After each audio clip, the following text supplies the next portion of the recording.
अब हम बात करने वाले हैं biochemical nature determination of transforming principle, जो कि ग्रिफिथ ने एक्सपेरिमेंट किया था, जो कि पूरा नहीं हुआ था।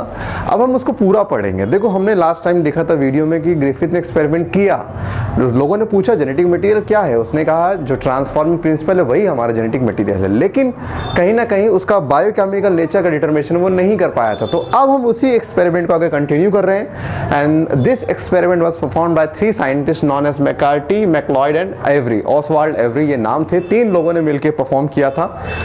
और सुनिए क्या क्या था। देखो, मेन बात ये थी कि एस हीटकिल्ड से आर के पास कुछ गया, सवाल था वो चीज़ क्या हो सकती है। तो ये आया कि वो चीज़ या तो डीएनए हो सकती है, या आरएनए हो सकता है, या प्रोटीन हो सकता है। 3 चीज़ों पे शक था, डीएनए, आरएनए, प्रोटीन।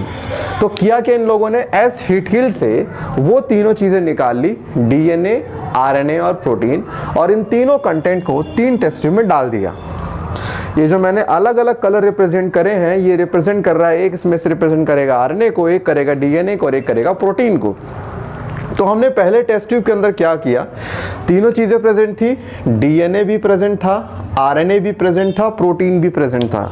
मुझे पता करना है इन तीनों में से कौन सा वो ट्रांसफॉर्मिंग प्रिंसिपल है। हम ये जानते हैं ट्रांसफॉर्मिंग प्रिंसिपल आर को एस में चेंज कर सकता है।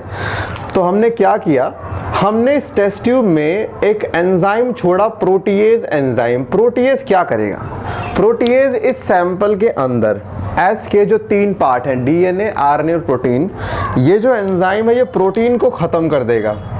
इसका मतलब अगर प्रोटीन वो चीज़ है जो आर को एस में कन्वर्ट करती है, तो इसका मतलब तो ये हो जाना चाहिए कि जैसे ही मैं प्रोटीएज एंजाइम डालूंगा सारा प्रोटीन खत्म हो जाएगा, और प्रोटीन खत्म होने के बाद कन्वर्जन को रुक जाना चाहिए अगर प्रोटीन वो चीज़ है तो मैं यहाँ पे क्या देख रहा हूँ कि जब यह सैंपल में प्रोटीन प्रेजेंट था, आर से एस कन्वर्जन हो रहा था, दैट मीन्स प्रोटीन वो कहीं ना कहीं चीज़ होगी। मैं क्या बोल रहा हूँ, जब इसमें प्रोटीन प्रेजेंट था तब मैं देख रहा हूँ कि आर से एस में कन्वर्जन हो रहा है। जब मैंने प्रोटीएज एंजाइम डाल दिया, सारा प्रोटीन ख़त्म कर दिया, मैं क्या देख रहा हूँ कि प्रोटीन नहीं है और स्टिल आर से कन्वर्जन एस का चल रहा है। माने प्रोटीन है तो भी कन्वर्जन हो रहा है, प्रोटीन नहीं है तो भी कन्वर्जन हो रहा है। इसका मतलब प्रोटीन पे कन्वर्जन डिपेंड नहीं कर रहा। इसका मतलब जो चीज़ एस से आर के पास गई थी वो प्रोटीन तो हो ही नहीं सकती ना, क्योंकि अगर प्रोटीन वो चीज़ होती तो बिना प्रोटीन के कन्वर्जन संभव नहीं है, और यहाँ पे वो हो रहा है। सेकंड केस देखा गया, आपकी बार भी वही सेम चीज़, डीएनए, आरएनए, प्रोटीन। हमें पता प्रोटीन तो वो चीज़ नहीं है। हमने अब की बार सैंपल में क्या देखा, हमने आरएनए डाला, मतलब आरएनए था। जब आरएनए था हमने देखा कि आर से एस कन्वर्ट हो रहा है लगातार धीरे धीरे, लेकिन हमने आरएनए डाल के सारा आरएनए खत्म कर दिया। मैं क्या देखता हूँ, आरएनए खत्म करने के बाद भी कन्वर्जन जो है वो स्टिल चल रहा है, यानी कि अगेन आरएनए के होने ना होने से कन्वर्जन पे फर्क नहीं पड़ रहा, कन्वर्जन चल रहा है। इसका मतलब आरएनए भी यहाँ पर वो ट्रांसफॉर्मिंग प्रिंसिपल नहीं होगा। तीसरे सैंपल में अगेन डीएनए, आरएनए, प्रोटीन। अब की बार हमने क्या देखा, जब डीएनए प्रेजेंट था तो हम देखते हैं आर से एस कन्वर्जन हो रहा है। अब मैंने डीएनए एंजाइम डाला, इसने सारा डीएनए खत्म कर दिया।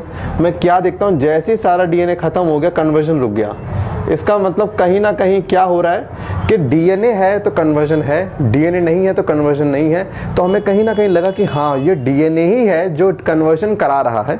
बट एक कंफर्मेटरी टेस्ट के पर्पज से हमने अगले सैंपल में सिर्फ डीएनए छोड़ा, सिर्फ ओनली डीएनए। मैंने क्या देखा, जब मैंने सिर्फ ओनली डीएनए छोड़ा कन्वर्जन चल रहा है। देखो यहाँ पे सैंपल में तीनों चीज़ें थी, क्या पता कोई दूसरी चीज़ काम करे या कुछ नया प्रोडक्ट बन गया हो। यहाँ पे तुमने सिर्फ डीएनए छोड़ा है, एज अ कंफर्मेटरी हम क्या देखते हैं, जब हमने सिर्फ डीएनए छोड़ा तो यहाँ पे कन्वर्जन स्टिल चल रहा है। तो यहाँ पे हमने बारी बारी से प्रोटीन डाल के प्रोटीन खत्म किया, कन्वर्जन नहीं रुका, आरएनए डाल के आरएनए खत्म किया, कन्वर्जन नहीं रुका, डीएनए डाल के जैसे डीएनए खत्म किया, कन्वर्जन वहीं रुक गया। इसका मतलब डीएनए को खत्म जैसे करोगे कन्वर्जन स्टॉप हो जाएगा। इसका मतलब डीएनए ही वो चीज़ है जो एस हीटकिल्ड से आर के पास गई थी। तो यहाँ पर हमें पता लगा जो ट्रांसफॉर्मिंग प्रिंसिपल है वो कोई और नहीं, वो डीएनए है। अब ग्रिफिथ ने कहा था जेनेटिक मटेरियल क्या होता है, ट्रांसफॉर्मिंग प्रिंसिपल, और ये क्या निकला, डीएनए। इसका मतलब जेनेटिक मटेरियल क्या हो गया, डीएनए हो गया। तो यहाँ से हमें पता लगा कि हाँ भाई अच्छा, लेकिन पता है इसके एक्सपेरिमेंट बहुत सारे झोल थे। इसके बाद भी हम एक एक्सपेरिमेंट पढ़ेंगे, एक्सपेरिमेंट हाशियन चीज़ एक्सपेरिमेंट, क्योंकि इस एक्सपेरिमेंट में जवाब तो मिला लेकिन कहीं ना कहीं डाउट भी था।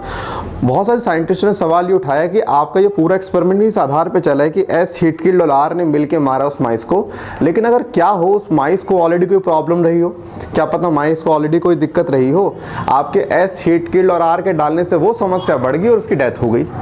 यानी कि यहाँ पे डेथ ये बैक्टीरिया नहीं है, ये उसकी बॉडी का कोई प्रॉब्लम होगा, कोई समस्या होगी जिसको इन्होंने ट्रिगर कर दिया आई मीन। तो अगर मान लीजिए 1% केस भी ऐसा आता जहां पर उस माइस की डेथ का रीजन बैक्टीरिया ना होकर कोई और हुआ, तो उस केस में ये सारा एक्सपेरिमेंट बेकार हो गया। यानी कि इस एक्सपेरिमेंट से लोगों को 99% तो श्योर हो गया कि डीएनए हमारा जेनेटिक मटेरियल, लेकिन 1% डाउट था लोगों के मन में। इसीलिए इस एक्सपेरिमेंट के बाद भी एक नया एक्सपेरिमेंट हम पढ़ेंगे आगे चल के, वो है हाशियन चीज़ एक्सपेरिमेंट। तो आज की वीडियो में बस इतना ही रखते हैं, फिर मिलते हैं नेक्स्ट वीडियो में। जब तक के लिए टाटा बाय बाय, शब बखैर, love you all, bye bye.